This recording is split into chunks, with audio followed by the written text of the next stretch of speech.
Hello, everyone. Welcome to today's webinar. It looks like we are still getting some people joining as we're coming in here, but we will go ahead and get started. Today's webinar is Making the Case for Agile. We talk a lot about Agile here at KeyedIn, and today we're really focusing on why this method is so important and how you can spread the word to get others bought in with your Agile strategy. A couple housekeeping items to get started today. This is a 1-hour webinar we have reserved. 45 minutes of that will be presentation, and we are trying to save 15 minutes of that for question and answer. So any questions that you have throughout the presentation, feel free to drop them into that Q&A box down at the bottom of the screen there, and we will address those at the end. All phone lines are placed on mute, so anything you have in the background won't be shared with the rest of us, but we actually do have some polling questions, so keep a lookout for those as we go. And when those pop up on the screen, we'd really appreciate you to participate in the event and drop your answers into the polling questions. The webinar is being recorded. We get asked this a lot. Yes, we are recording the event, and you will get the slides and recording after the presentation, so don't worry if you want to view it later. If you drop early, share it with colleagues, whatever you want to do with the content, it will be yours. So look for it within a day or so. It'll be in your inbox. If you don't see it, go ahead and check your spam folder. Sometimes they land in there. And if you still don't see it, then you can go ahead and contact us and we will get those over to you. We also get asked a lot about Pdu Credits. KeyedIn is not a registered education provider with PMI, but typically our content does qualify for Pdu Credits. If you submit it to PMI and they review the content, they'll typically accept it for Pdu Credits. So we don't have a number to give you, but if you just submit the webinar under self-directed, it should qualify for credit. All right, so let's get started now. I am joined here today by my colleague, Sean Dickerson. He is the Senior Vice President of Marketing here at KeyedIn. He's responsible for all aspects of global marketing. That has various roles that roll up into that. He has over 20 years in B2B enterprise software, over 6 years of that in the PPM space, and helping PMO leaders directly with their transformation strategies. And he's been quite the evangelist for enterprise-wide adoption of Agile Portfolio Management, seeing in action. I know he'll share much more of his thoughts on the topic with you as we go along here today, but he is definitely one that advocates for it and has seen it in action and how it can really help people. So hopefully you'll get some good insights from Sean as we go through here today. And he would also like to let you know he was a winner of the Washington Elementary 6th grade science fair. Definitely hangs that pin up on his wall in his office. So as we go through this, make sure you know he's a science geek. And as a quick agenda today, we will be talking through some of the challenges with managing change. We know most of you have probably dealt with this quite intimately in your organizations, and so you can probably relate to some of the challenges that you have as you go through some of these changes. We'll talk about where the PMO fits in with that, how the PMO can help and drive some of those changes, and why this matters for the PMO. We'll also talk about creating an Agile strategy, so hopefully you'll get some good takeaways as you walk away from here today, from today's event. And then we'll go through adopting Agile, what that looks like, what it might require from you in order to adopt this. Again, hearing from somebody that has helped organizations do this and seen the results of it. Hopefully some trials and tribulations that you can learn from. And again, we'll wrap up with a quick takeaways and a Q&A section. So feel free to participate in the question and answer, and we will address those as we go. And with that, we'll get started with our first polling question. So we'll go ahead and pop that up. With the spirit of Valentine's Day upon us, we want to know how agile your Valentine's strategy is. There's a couple options here. Plan a nice getaway, something very early thinkers. Also, if you have more of an agile strategy.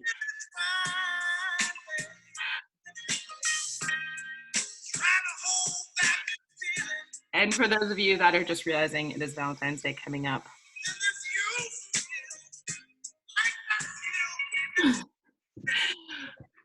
give you another just a couple seconds to put your answers into the polling question here.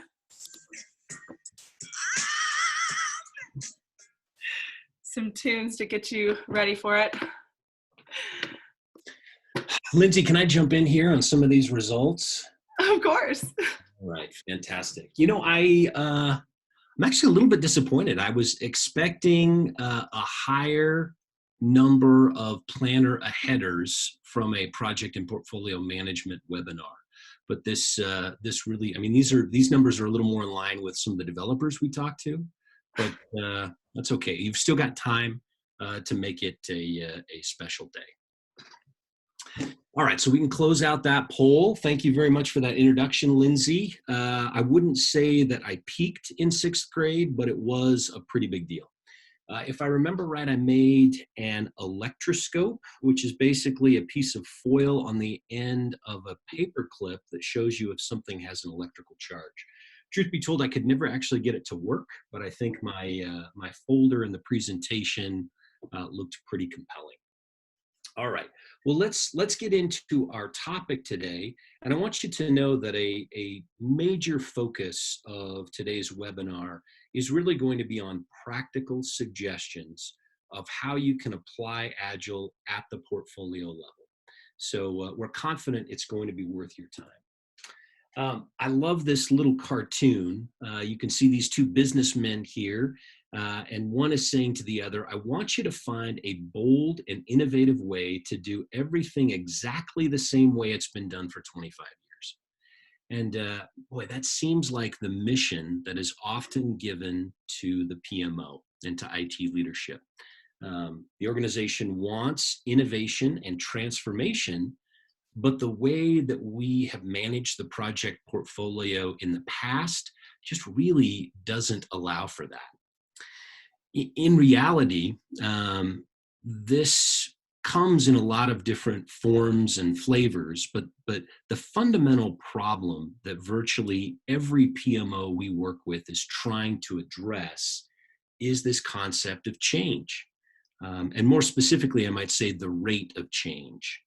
That rate of change, whether it's technological, economic, even geographic, if you consider things like Brexit, in nearly every industry has continued to increase. We used to build an annual plan, submit a budget, and call it good for the year. And now with new technologies or new platforms emerging every month, if not every day, global mergers and acquisitions on the rise and growing exponentially, and regulations like GDPR that continue to upend traditional marketing and sales models, companies are choosing to, or you might say being forced to, make sweeping strategic changes on a regular basis. And chances are this is the world that a lot of you are living in. Now that is hard to do. Those sweeping strategic changes are hard to do at a 100-person company, let alone a 10,000-person company. So just to give you a feel for what I'm talking about, let me share with you one example of this rate of change in an industry that we are all familiar with, and that's the music industry. So for more than 50 years, vinyl records were the delivery model for recorded music. And I know we all have that sort of hipster friend nowadays that likes to throw on the occasional record to impress partygoers because, you know, in his words, Spotify is just too mainstream. But that wasn't the situation. We were talking about everybody. I mean, if you wanted music in your home, your favorite bands, what have you, it came on a vinyl record. Then around 1982, cassettes took over that number one delivery model. I've had some people complain, well, hey, you're not representing 8 tracks here. But the fact is that never became the number one delivery model. So cassettes throughout most of the 80s were the number one way to deliver music. It could be a little difficult to navigate if you wanted to find your favorite song, but they were very durable. You know, you could listen to it and then just throw it down on the floor until you needed that same cassette later on. But the reign of cassettes was fairly short, and soon CDs took over that number one spot. And shortly after that, it was MP3s, if you remember the downloadable music files. I mean, I remember the day that I discovered Napster. And I had so much fun downloading every song that I could think of. Of course, the next day I realized that it was probably illegal.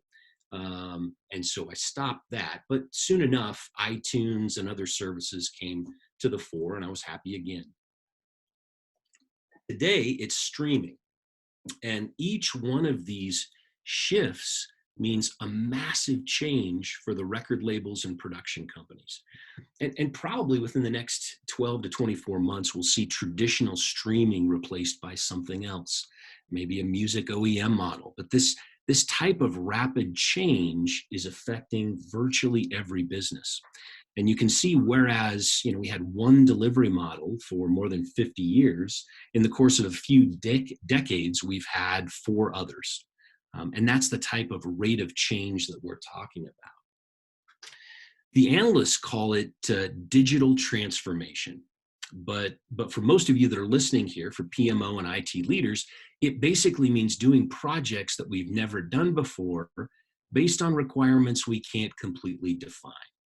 Because no one has done a complete digital transformation project before, where portfolio managers are bringing together, for example, marketing's digital asset management, a new digital storefront, and an app-based loyalty program into one initiative to grow sales. In fact, there was a Gartner report in 2018 that said it like this: companies tackling digital business transformation for the first time usually find traditional project methods cannot handle the uncertainty of exactly what needs to be built, as it is likely that no one has built a transformative business model before. And this struggle is not unique to the technology industry or the retail industry. I mean, it's really affecting every industry, virtually every industry. For example, if we consider financial services, I'm guessing there were a lot of banks that probably thought their annual plan was solid until they saw Venmo and realized that not only has everything changed, but they're going to lose a chunk of business if they can't redirect their internal resources to complement or enhance that model. Because I'm just guessing here, but it's probably only a matter of time before Venmo is no longer happy just managing transactions. So maybe they create their own bank. Now, this isn't insider trading. I'm not a stockholder. I'm not making any announcements, but you can just see this sort of progression that happens so quickly in industries today. So how do companies deal with these rapid fire changes? That's the fundamental question that we're going to answer today and talk about how to get there. To start, though, we really need to look to the software development industry for a little inspiration. So at the start of this century, a group of software development leaders and influencers introduced the Agile Manifesto. And with it, they formalized a new method for developing software. On the left, you can see some of the traditional ways that software was created, and then the shift to Agile. Rather than compiling an enormous list of requirements and delivering once, Agile requires that we deliver on an iterative basis. And that allows us to be more customer focused, more outcome focused, instead of just deadline focused. And rather than trying to avoid change, saying, hey, these are the requirements you gave me, and we're going to focus on that because we're too far down the path, Agile allows you to be adaptive. So the philosophy we embrace at KeyedIn is, if we could take this idea and apply it to top-down portfolio-level decision-making, meaning the decisions companies make on what projects to invest in and how to staff them, we might be able to make change an ally instead of an enemy. Applying those top-down principles, applying those Agile principles, I should say, to top-down portfolio decision-making is a way to embrace change, that challenge of change. Here's an example of what more agility at the portfolio level means. Customer interactions, and often for the PMO, customers are stakeholders within the business, but those customer interactions are iterative, and the requirements are constantly being assessed. So going from customer aware to customer driven. This, by the way, is a model from the research firm, the analyst firm Forrester. On the subject of data, understanding how long a project actually takes, or how many resources actually have a certain skill set, isn't just being used as interesting insight, but the basis for decision making. Instead of waiting for things to be perfect, we're making decisions quickly. And we are breaking down silos across teams, even if those teams are using a variety of different project methodologies. So you can see how applying Agile principles to the portfolio level leads to an effort or a PMO that's much more customer-driven, data-driven, and so forth. And this approach addresses, in our view, 3 problem areas that most PMOs are dealing with.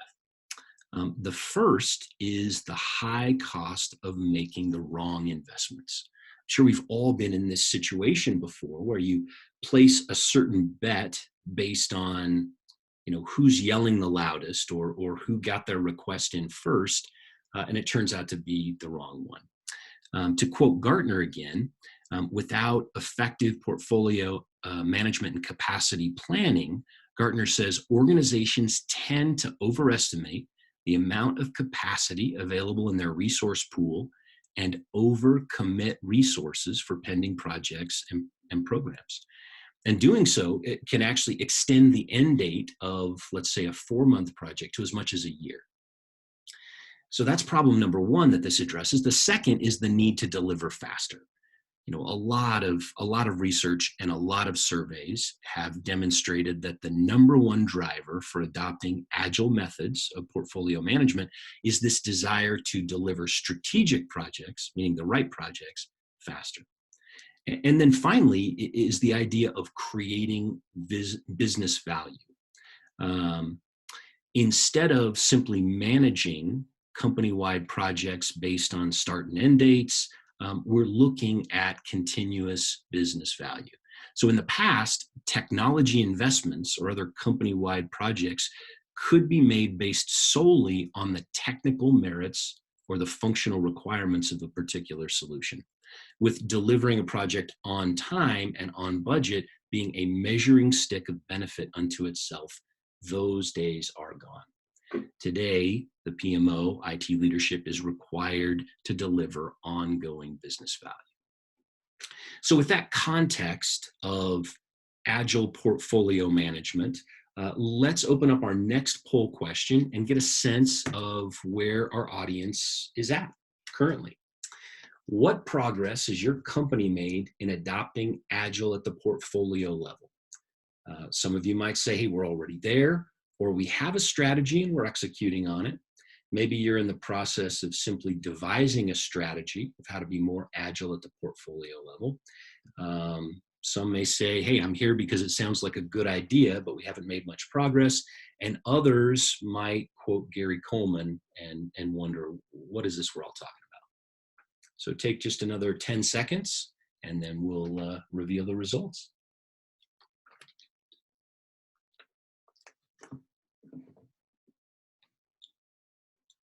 All right, Rachel, let's see where we're at.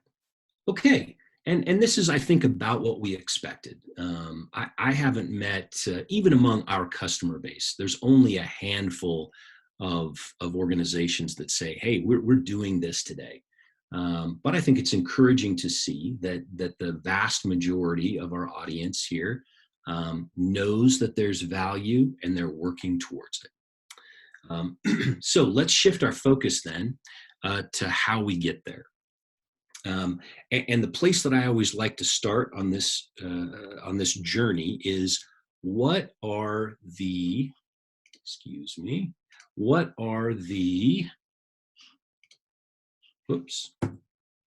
What are the roadblocks that we are going to encounter as we try to go through this journey? So the first thing that people often say in resistance to adopting a more agile approach is this idea of visibility. Because what they've experienced to this point is, hey, I've got this development team working over here in Jira, and it is really hard to see what they're doing. They talk to me about their sprints and their backlog, and I don't really know what's going on until I see some product. The difference is that Agile at the portfolio level actually makes this easier. Because as you'll see in a moment, it provides transparency across the entire organization, regardless of the tools or approach that a team is taking. You'll also hear the concerns just around a cultural bias when it comes to planning. You know, people will say, well, look, I still need my annual plan. And it's not that this agile approach means we're not planning, but that planning is based on value and not simply on the release schedule. And I'll explain it a little more, give you some examples of what that means. Sometimes you will hear resistance about mixing methodologies, or more commonly, people will think, well, gosh, if we're going to take a different approach, it means I have to abandon what's working for me. And that's not the case at all. An agile portfolio management approach embraces any and all methodologies. Another concern that some of our friends and customers have run into when trying to make this transformation is that people will say, well, look, Agile is too unpredictable. You know, I need definitive timelines that I can count on. And what's interesting is Agile at the portfolio level actually brings more predictability because we're using real data about what an initiative requires, rather than a black box around resource allocation or organizational capacity. We have real answers to those questions. And then finally, there's also just some concern that, like, hey, does this take away the influence of the PMO? And it's absolutely not the case. Instead, the PMO is at the heart of this transformation, and you'll actually see some data here in just a moment that supports that as well. So these are some of the roadblocks you might encounter. There are good answers for each one of them. And then for organizations that embrace Agile portfolio management, they can expect a number of benefits. And we really categorize them in three areas. The first is the ability to place the right bets.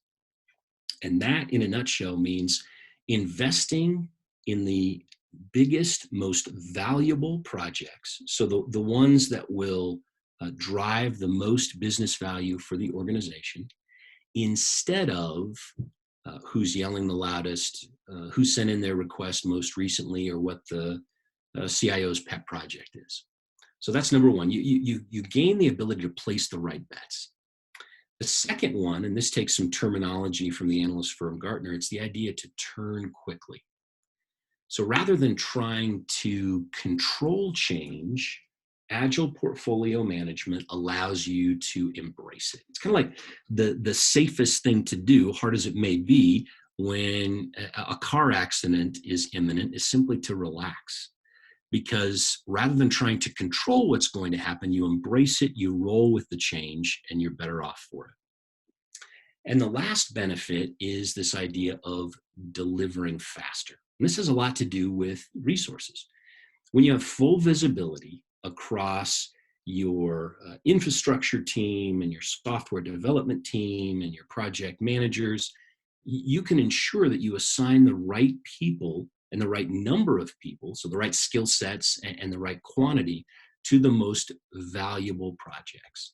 And it's pretty amazing what can happen in most organizations when the right initiatives are resourced effectively. So those are the clearest benefits of Agile portfolio management, but we can also look more specifically at a few different roles in the organization. And again, the idea here is that if you want to make this shift, here are some data points you can take for the benefits that your boss, your colleagues, and your employees will gain from this kind of a shift. So first, if we look at the C level, the CIO, the COO, one of the benefits that they will enjoy is most of them, based on some research from Forrester, are undergoing this idea of digital transformation.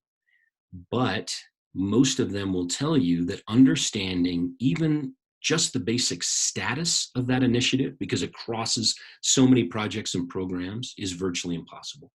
Whereas an Agile portfolio management approach provides visibility to those executives across the entire transformation initiative. Another data point about the C-level is that the vast majority, almost 2/3, are focused on new revenue generating initiatives. And when you're able to place the right bets, when you're able to model scenarios that show you just how much revenue you can expect from an IT initiative, that allows you to invest in the things that are going to deliver on what matters most to the C-level. And one other is that, the majority of CIOs have a difficult time finding that balance between what we might call the business as usual and the innovation. The ability to turn quickly that Agile portfolio management offers, meaning we identify an opportunity and then we quickly get the resources and the dollars attached to that. Agile portfolio management makes that possible. When you find a big opportunity, you can take it. I mean, how many times have you sat in a governance meeting or a control meeting, and somebody has some really interesting data that you think there's an opportunity there, but you know that you don't have the organizational acuity or capacity to go and chase it. And so it just becomes, one other interesting data point on a pile of unmet programs. So for the C-level, Agile portfolio management helps them achieve a lot of what is most important to them. For the head of the PMO, a lot of the folks on the call with us today have this role. The benefits are equally substantial. So those that embrace an Agile approach to portfolio management and in a sense place the right bets on the most valuable are realizing actual tangible benefits a quarter of the time. So not just, hey, we were on time and under budget, but real business value. And that number is only going to rise as more organizations embrace this. So the idea of turning quickly, another core tenet of Agile portfolio management, puts the PMO in a position to lead change instead of just scrambling to control it. And finally, the idea that PMOs will play an increasingly critical part in digitally transforming an organization is aided by the fact that they can take the most strategic initiatives and deliver them faster. That's the number one frustration that business leaders cite around some of these transformation initiatives is they want it faster. And Agile portfolio management enables that. And finally, for the frontline on-the-ground project managers, this is still a valuable approach because it does a few ways that will make their day-to-day better. First, by identifying the right work, the most valuable work, there's less start and stop. We all know this routine. You get 3 weeks into initiative, and then the strategy changes. It also allows, by allowing the right people and the right skills to be assigned to projects, project managers are going to encounter less under-resourced initiatives and all the frustration associated with that. And this idea of doing all of that in the right time in a timely fashion means that you're going to experience less of that phenomenon of, hey, we just finished a 12 or 18 month initiative, but it doesn't matter anymore because the strategy changed. So all of those things that cause project and portfolio managers regular pain is can be addressed with this Agile portfolio management approach. Okay, so before we cite some specific examples, things that you can do today toward this, let's take another poll question. So Rachel, if you want to lead that up there. I'm just curious, now that we've talked about the benefits, which of those benefits is most valuable to you? Which of the benefits is most compelling to your organization?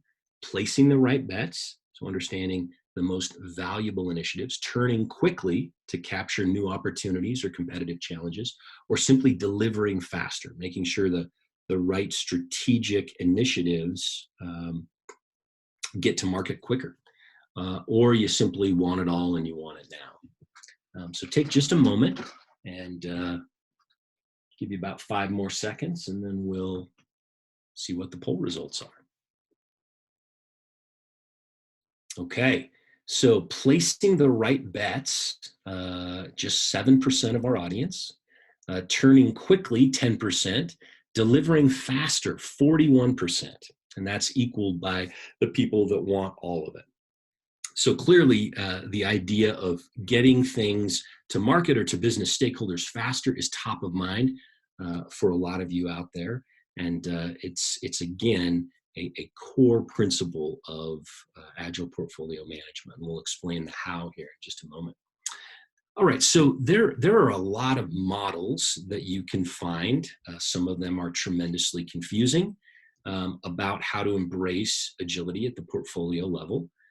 This is one that I am particularly fond of. It's a friend of ours, Andy Jordan, a great PPM influencer. And he breaks it down into 4 areas. And just to highlight a few of these, one of the requirements on the path of Agile Portfolio Management is the need to recognize the importance of adaptive top-down investment management.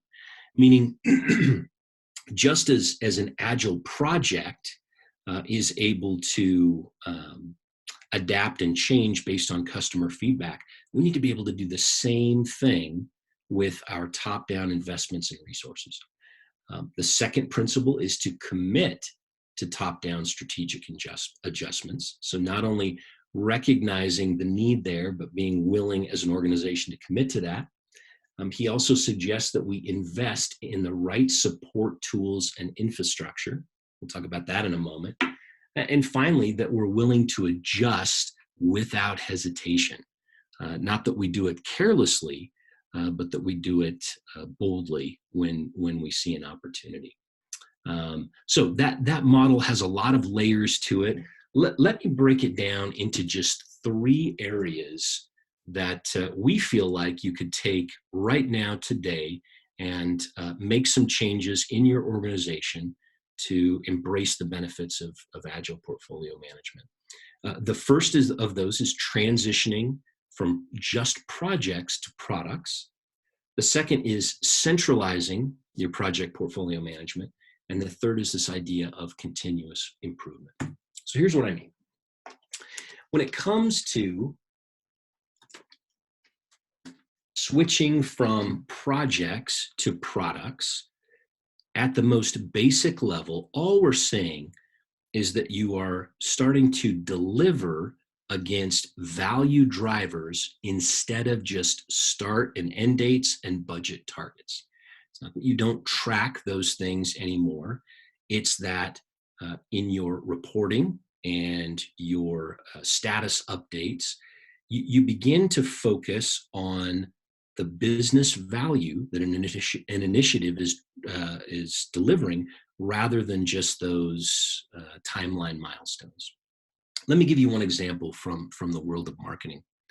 So there was a time where when I would talk about our marketing initiatives, I would talk about the webinars that were hosted and the emails that were sent and the events that were sponsored, and look at sort of this broad brush of activities and what they were costing and so forth.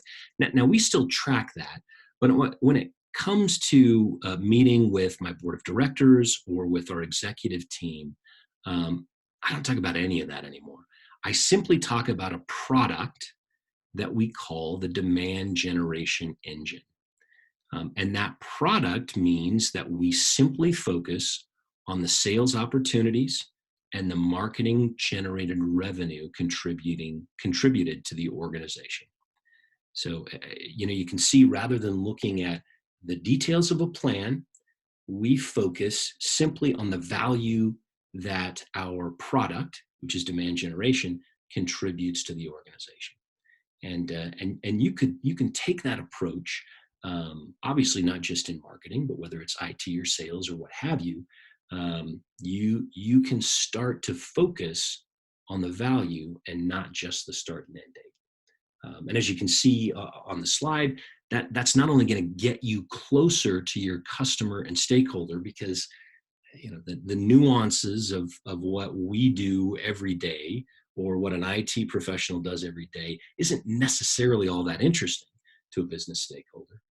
And it really helps us to prioritize business value over any other initiative. In the marketing example, if we find some of those activities that aren't delivering on those two key value drivers, we scrap it. And we've scrapped a lot of stuff.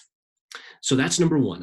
An idea that you could take and do something today, right now, is the idea of transitioning from projects to products by focusing and reporting not just on start and end dates, but on business value. Next is the idea of centralizing your project portfolio management. Now, this is primarily a tools discussion, and we heard this in the Andy Jordan model, being willing to invest in the tools that make sense. Our flagship product, KeyedIn Projects, is an obvious choice, but there are others out there. But the advice that I would give to you, because chances are, based on our research, most of you in the audience are using some form of spreadsheets, Microsoft Project, a freemium tool, something like that. My advice is that the key here is integration. And that should be what you're really looking for when you're assessing some of these tools. If you have a team using Jira, an agile development team using Jira, just keep it. If you have project managers who like Microsoft Project for their detailed tactical plans, keep it. Because sophisticated PPM solutions like KeyedIn just reach into those systems and pull out the relevant data. And that's how that visibility is achieved, and how the PMO becomes the champion of change, and this utterly vital organization, data-rich organization, is by centralizing that PPM without disrupting the work that people are already doing. And finally is this idea of practicing continuous improvement. So it's really this iterative nature of Agile Portfolio Management that allows this to happen. When you think about an 18-month project, by the time it's done, either the players have changed or the work or the strategy has changed. So there's really no way to incorporate lessons learned. Now, when you're executing in an agile fashion at the portfolio level, you have the opportunity to review regularly, let's say quarterly, and implement changes or new best practices. One simple example is the result of more accurate resource allocation and capacity planning. An Agile Portfolio Management tool is going to enable these things. And when you have a clear picture of what people are working on, instead of the usual guesstimates, you can continually revise project plans, and you can say yes or no to new work with data, instead of scrambling with your direct reports. How much capacity do we actually have? Who's not doing something? Is this person available? And in that fashion, you're constantly refining, constantly improving your execution and governance processes. Now, to give you one example of a KeyedIn customer where all of this has come together, is our customer, the Riverstone Group. And if any of you watched our presentation at Gartner last year, you heard them talk a little bit. So this is a company in the reinsurance industry. So they provide solutions to large insurance companies and others that need to divest themselves of certain parts of their insurance business. This team really had no transparency into project or product operations, which made it very difficult for business leaders to tie individual initiatives back to the broader product roadmap. Again, tying the individual initiatives into a product or into the value that it's going to deliver. They really needed to move to a product-centric model that goes just beyond the start and end dates. It used to be okay for us to finish an initiative, oftentimes the development of a piece of software or an intranet or something like that, throw it over to the users and hope for the best. Riverstone acknowledged the need to transition to this product model where there is a life cycle from inception to sunset. They had little visibility into a portfolio that included a whole bunch of project types and workflows, including Jira, which probably a lot of your organizations use. And they really had no capacity planning to determine how much work the team could accommodate. They implemented KeyedIn projects as an Agile Portfolio Management solution. And that solution now allows the Riverstone team to accommodate many different project types and workflows. So not just the traditional waterfall projects, but the work that's being done in Jira, plus a number of other hybrid models. And they're able to use that to identify the company's top 10 initiatives that will deliver the most value to the business. It's essentially a prioritized backlog, not of features or user stories, but of projects and products.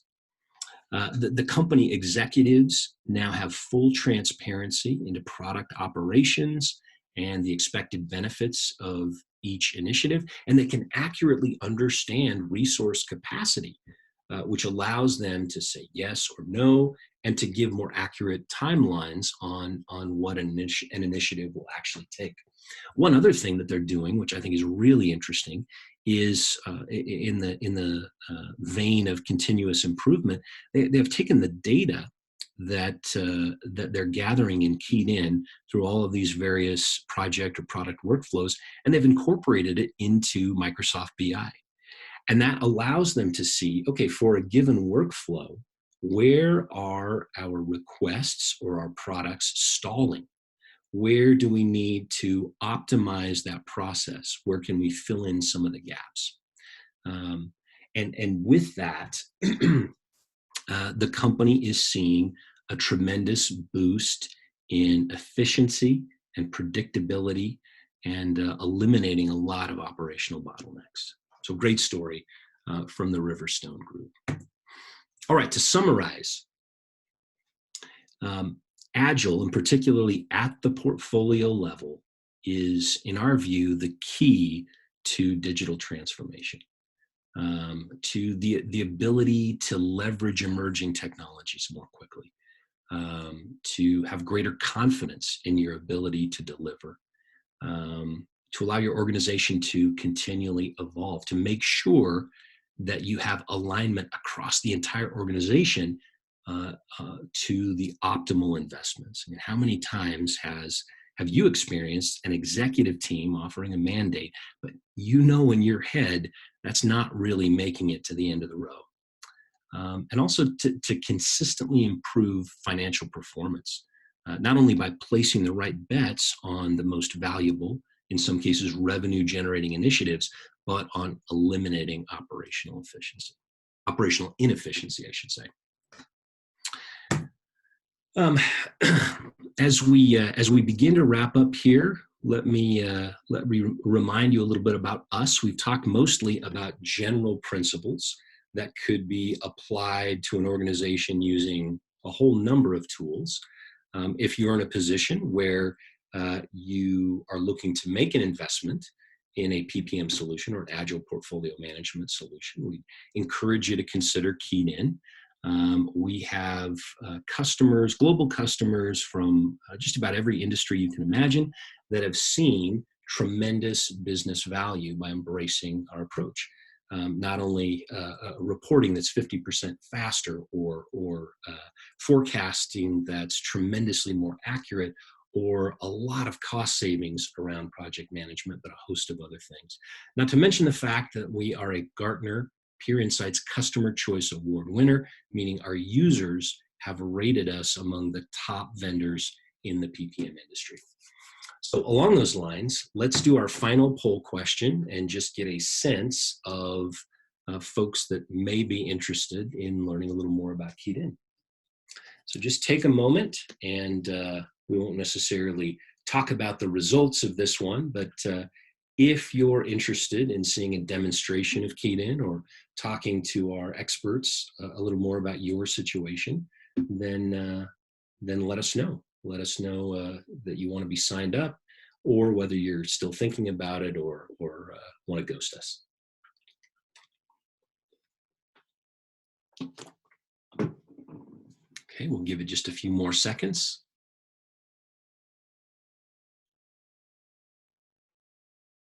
All right. And now let's shift gears to questions. We're 1 minute over. I think that's pretty darn good. Lindsay or Rachel, let me turn it over to you to see if we have any questions.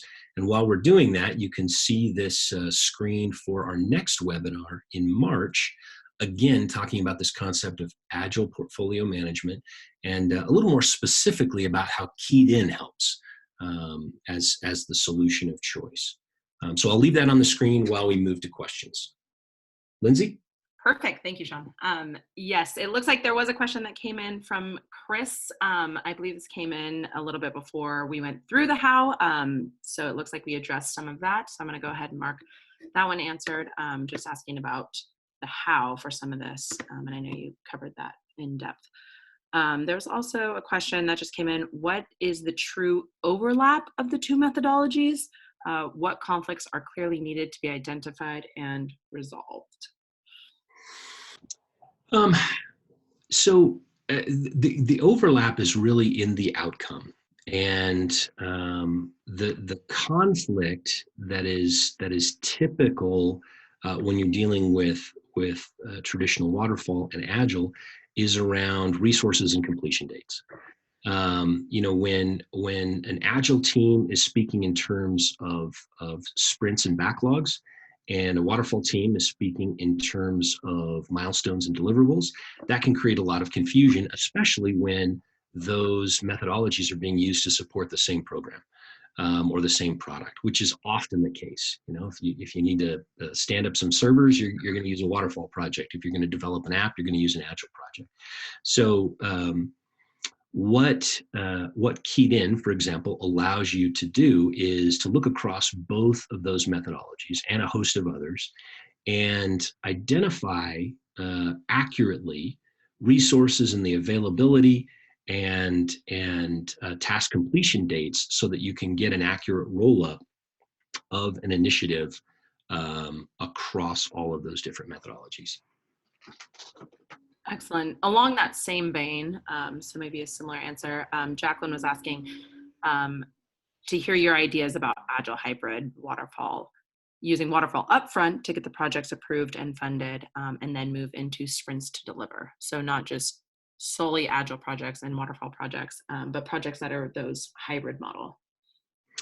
In my view, it is a fantastic approach. I think we probably spend a little too much time trying to put different initiatives in a specific box, where the reality is that this hybrid approach is more effective for a lot of different teams. One example of that is, as you mentioned, is when it comes to the portfolio level assessment of what we're going to work on, and how we set up that initiative and get approval, that really lends itself to waterfall, because you want a lot of governance You want to be able to model scenarios and so forth. Whereas Agile sometimes tends to be a little more, here's what we've got to do, and we're just going to execute against it. Once those top-down prioritization decisions are made, then a lot of times an Agile approach works really well. So long story short, combining methodologies I think is brilliant. I also love it because it's what we do well. Adapting to just about any project workflow or approval process is how we've set up KeyedIn. If you're strictly going to be doing Agile projects, Agile development, we'll recommend a different tool. But most of you out there are going to be doing some mixture of both, and that's where we really shine. Excellent, excellent. There was a couple requests about the slides, just another logistical item. Just so everybody knows on the line, yes, you will get the recording and the slides from this presentation, the event today, after it is over. So within the next day, just take a look out for it. It'll get emailed right to you. And if you don't see it, you can go ahead and contact us. So just want to throw that out there one more time. There was another question in here. You talk a lot about identifying the most valuable initiatives. How do you do that? There are a couple of ways. There's going to be subjective metrics and objective metrics that you can use to assess the value of a given project or product request. Most of what you will find in the PPM space is subjective, and that can still be valuable. That's where the requester is saying, look, according to our research, we're going to be able to eliminate this much cost. We're going to be able to complete this in this amount of time. We're going to be able to generate this amount of revenue. And taking those factors, the ones that are important to an organization, in a product like KeyedIn, allows you then to stack rank the various projects and model scenarios by saying, well, if I take this one out with its expected cost, I can get 4 projects done, whereas if it's in there, I can only get 2. So you can weigh those various measures. Now, where I think things get really interesting, if you saw the announcement we made last week, we did a partnership with a company called CAST, which is a software intelligence tool, because we recognize that most of what the IT teams and PMOs are delivering is usually technology. It's usually software, whether it's an app or a configuration for an SAP system or something like that. What CAST allows you to do is it assesses the software, any software that your team has created or that other teams have created, for how maintainable it is. It looks at the code base for how secure it is. How many resources is it really going to take to keep this system afloat? Or how ready for the cloud is that particular software system? So the partnership is that KeyedIn not only now takes those subjective measures, but it can take the objective evidence from CAST. So taking out all the emotion and, hey, this is my favorite project, my favorite product or whatever, and combine those to give you a really clear view, not only of what a particular business leader thinks is going to be valuable, but how that is going to impact the IT organization. Combining those subjective and objective metrics to give you a really clear idea of what is going to deliver the most value.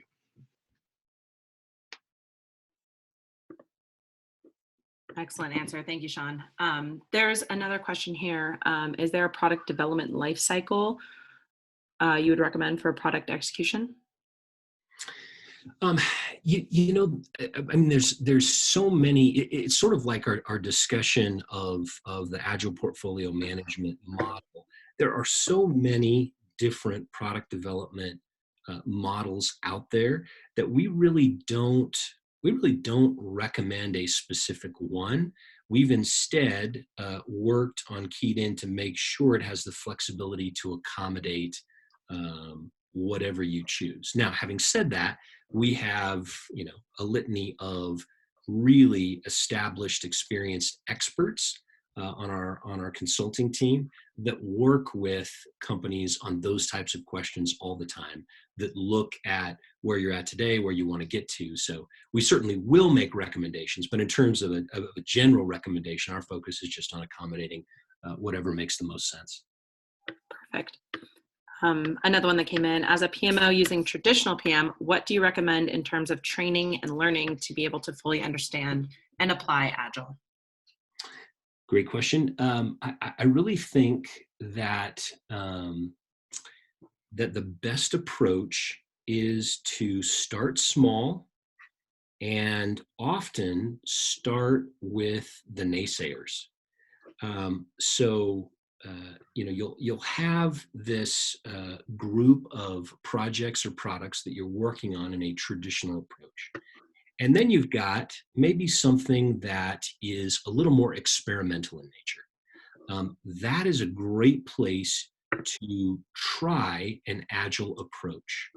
And I don't think you need to do a big investment in a tool when you're just trying something out. I mean, if you're already a KeyedIn customer, we've got some Kanban boards you could use, or use a lightweight tool like Trello or something like that.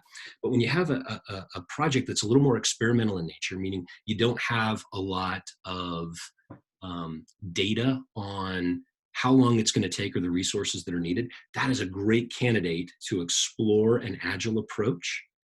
And even better, if you put your project managers or portfolio managers who are reluctant on that particular initiative, and see how it develops and see how it unfolds, because they're going to have an opportunity throughout that process to pause, celebrate their success. And usually what happens is you not only see the value of an agile process when you're dealing with a more experimental project, but the folks that might have been your naysayers begin to see the value of doing things, especially things you haven't done before, in a more iterative way. So that's what I would suggest to start. Perfect. There was another question that came in from Brad. Is there an existing demo of Agile Portfolio Management available? And for that, Brad, I would just suggest joining our next webinar that's up on the screen here. There was also a link dropped in the chat box. And for anybody else that is interested also in seeing this within KeyedIn, we are going to be covering that on the next webinar. Happy you asked. And there's actually been, as Sean alluded to, some latest feature enhancements to actually incorporate more of this into our product. And so some of that will be showcased on the next webinar. So highly encourage you to join that if you want to see how this looks within KeyedIn and how some of this can be done within the application. So go ahead and join that next webinar. Or if you're just chomping at the bit, go to the website, fill in our request form, and we'll have somebody follow up with you.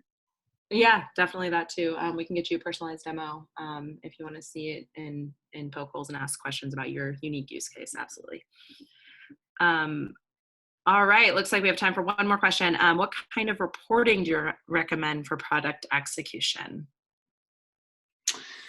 On the product side, a lot of the reporting, it's not that you're not going to track milestones and deliverables anymore. That's still valuable, but you're also going to want to incorporate benefits tracking. Whether that is a very basic, let's outline what 3 business benefits we're going to achieve, and then mark our progress toward that, or whether it's a more sophisticated tool like KeyedIn that will help define and automate the progress toward those. Benefits tracking is going to be the key. In addition to the things that you're tracking already, you want to start to incorporate that measure into success, your definition of success. Perfect. Well, thank you, Sean. That's all we have time for today. you want to contact us, we'll leave some contact information up on the screen here for just a couple minutes while everybody logs off. And you can go ahead and get a hold of us, ask us anything else you might want to know, or again, we can follow up with you if you want to learn more about KeyedIn or how we do some of this stuff. We are happy to show you some of that. Thank you everyone for joining today, taking time out of your day to join our webinar. Thank you, Sean. This was excellent information, and hope everyone enjoys your day.